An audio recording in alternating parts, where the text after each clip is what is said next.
എല്ലാ മതവിഭാഗങ്ങളും കരുതുന്നത് തങ്ങളുടെ മതമാണ് ശ്രേഷ്ഠമെന്നാണ്. വിശുദ്ധ പൗലോസ് പറയുന്നു, നമ്മുടെ മതത്തിൻ്റെ രഹസ്യം ശ്രേഷ്ഠമാണ് എന്ന്.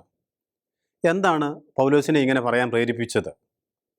ലോക ചരിത്രമെടുക്കുമ്പോൾ അതാത് കാലഘട്ടത്തിലെ ജനങ്ങളുടെ ഉന്നമനത്തിനു വേണ്ടി അനേകർ നിലകൊണ്ടിട്ടുണ്ട്, ജീവിച്ചിട്ടുണ്ട്.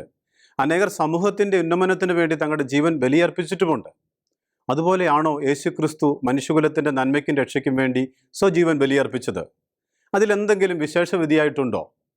ലോക ചരിത്രത്തിൽ അനേക സാമൂഹ്യ പരിഷ്കർത്താക്കൾ സമൂഹ നന്മയ്ക്കായി ജീവിച്ചു മരിച്ചു.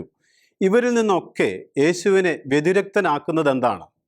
യേശുവിൻ്റെ അനന്യത എന്ന് പറയുന്നത് കുരിശിൽ യാഗമായി അർപ്പിച്ചവൻ 3-ാം ദിനത്തിൽ ഉയർത്തു എന്നതാണ്. മനുഷ്യചരിത്രത്തിൽ ഇന്ന് വരെ യേശുവല്ലാതെ ആരും തന്നെ ഉയർത്തെഴുന്നേറ്റതായി രേഖപ്പെടുത്തപ്പെട്ടിട്ടില്ല. ക്രിസ്തുവിൻ്റെ ഉയർപ്പാണ് അവിടുത്തെ അനന്യത. ഈ ഒരു ദൈവിക രഹസ്യത്തിൻ്റെ മുൻപിലാണ് വിശുദ്ധ പൗലോസ് പറയുന്നത്, നമ്മുടെ മതത്തിൻ്റെ രഹസ്യം ശ്രേഷ്ഠമാണെന്ന്. ക്രൈസ്തവ വിശ്വാസത്തിൻ്റെ ആണിക്കല്ല് ക്രിസ്തുവിൻ്റെ ഉയർപ്പാണ്. അതുകൊണ്ടാണ് കൊരിന്ത്യ ലേഖനത്തിൽ ഇങ്ങനെ പറയുന്നത്, ക്രിസ്തു ഉയർപ്പിക്കപ്പെട്ടിട്ടില്ലെങ്കിൽ ഞങ്ങളുടെ പ്രസംഗം വ്യർത്ഥമാണ്, നിങ്ങളുടെ വിശ്വാസവും വ്യർത്ഥം.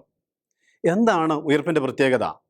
മരിച്ചവർക്ക് പുനരുദ്ധാനമില്ലെങ്കിൽ നമ്മൾ നന്നായി ജീവിക്കുന്നതിലോ മോശമായി ജീവിക്കുന്നതിലോ തമ്മിൽ പ്രത്യേക വ്യത്യാസമില്ല. കാരണം മരണത്തോടെ എല്ലാം തീരുന്നു. ഒരു പക്ഷേ ആളുകൾ പറയും, നല്ല മനുഷ്യനായിരുന്നു പക്ഷെ മരിച്ചുപോയി.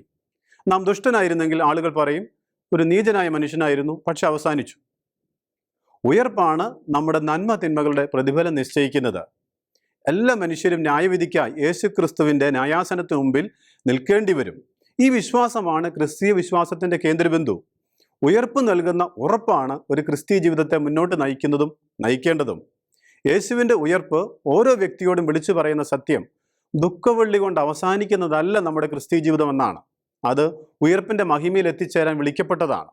ഉയർപ്പാണ് ക്രിസ്തീയ സഹനങ്ങളുടെ മൂല്യത്തെ മനസ്സിലാക്കാൻ നമ്മെ പ്രാപ്തരാക്കുന്നത്. ഉയർപ്പ് മനുഷ്യൻ്റെ എല്ലാ പ്രവൃത്തികളെയും മറികടക്കുന്ന ദൈവശക്തിയുടെ വെളിപ്പെടലാണ്.